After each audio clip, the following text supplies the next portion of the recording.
कभी रात में खुले आसमान को देखा है और सोचा है कि वहां ऊपर आखिर है क्या?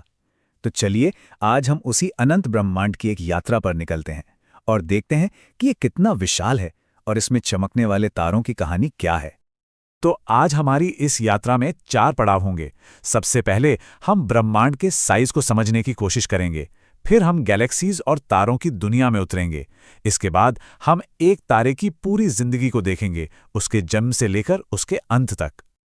तो चलिए शुरू करते हैं सबसे पहले और सबसे बड़े सवाल से कि ये सब कुछ आखिर कितना बड़ा है।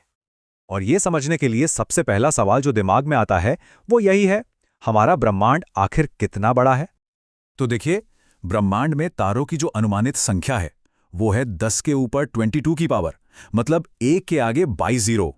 ये इतना बड़ा नंबर है कि अगर दुनिया के सारे समुद्र तटों पर मौजूद रेत के हर एक कण को एक तारा माने तो भी तारे ज्यादा ही निकलेंगे। और ये नंबर आता कहाँ से? ये आता है इस बात से कि हमारे ब्रह्मांड में खरबों मंदाकिनियां यानी गैलेक्सीज हैं और हर एक गैलेक्सी के अंदर खुद खरबों तारे हैं। तो ठीक है, ब्रह्मांड इतना बड़ा है, पर यह सब शुरू कैसे हुआ? इसके लिए जो सबसे मानी हुई थ्योरी है वो है बिग बैंग। इसके मुताबिक हमारा पूरा ब्रह्मांड एक बहुत ही छोटे गर्म बिंदु से शुरू हुआ था और तब से लगातार फैलता जा रहा है, बड़ा होता जा रहा है। पर हमें ये पता कैसे चला कि ब्रह्मांड फैल रहा है?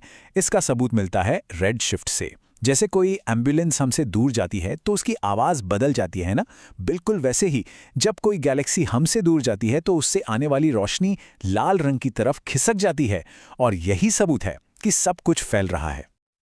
चलिए अब जरा और करीब से देखते हैं, जूम इन करते हैं इन तारों के शहरों पर, यानी हमारी गैलेक्सीज पर। ये गैलेक्सीज ही कह सकते हैं यूनिवर्स के बेसिक बिल्डिंग ब्लॉक्स हैं। ये असल में गैस, धूल और अरबों खरबों तारों का एक विशाल सिस्टम है जो ग्रेविटी की वजह से एक साथ बंधा हुआ है। और मजे की बात यह है कि ये सब एक जैसी नहीं होती। मोटे तौर पर देखें तो 3 तरह की होती हैं।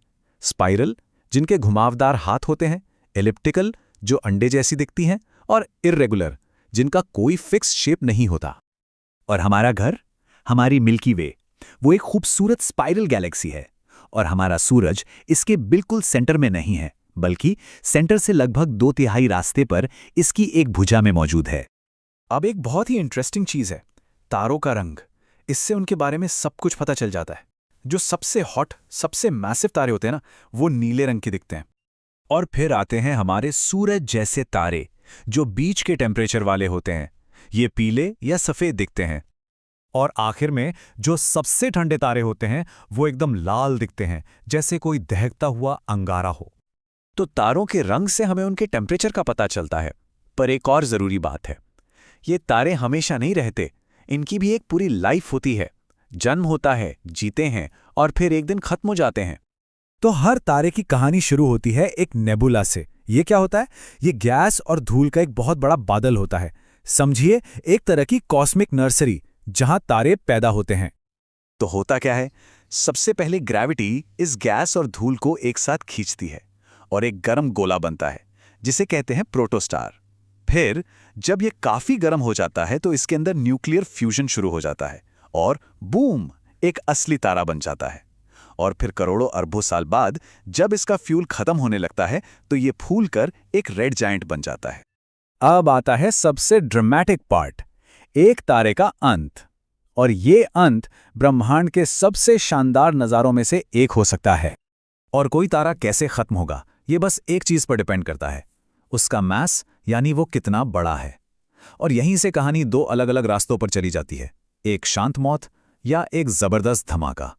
जो बहुत बड़े मैसिव तारे होते हैं उनका अंत होता है एक जबरदस्त धमाके के साथ, जिसे कहते हैं सुपरनोवा। ये धमाका इतना ताकतवर होता है कि कुछ समय के लिए ये अपनी पूरी गैलेक्सी से भी ज्यादा चमकने लगता है। अब इस धमाके के बाद क्या होता है? यहां भी 2 ऑप्शन हैं। या तो पीछे बचता है एक न्यूट्रॉन स्टार। सोचिए, एक चम्मच न्यूट्रॉन स्टार का वजन अरबों टन होता है। या फिर अगर तारा बहुत ही ज्यादा बड़ा था तो बनता है एक ब्लैक होल।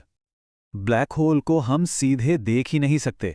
क्यों? क्योंकि इनकी ग्रेविटी इतनी ज्यादा है कि लाइट भी इससे बचकर नहीं निकल सकती।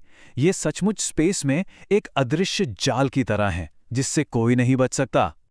तो आखिर में ये एक बड़ा सवाल छोड़ जाता है। अगर ब्लैक होल से लाइट तक बाहर नहीं आ सकती, तो आखिर इनके अंदर ब्रह्मांड के कौन से राज छिपे हो सकते हैं?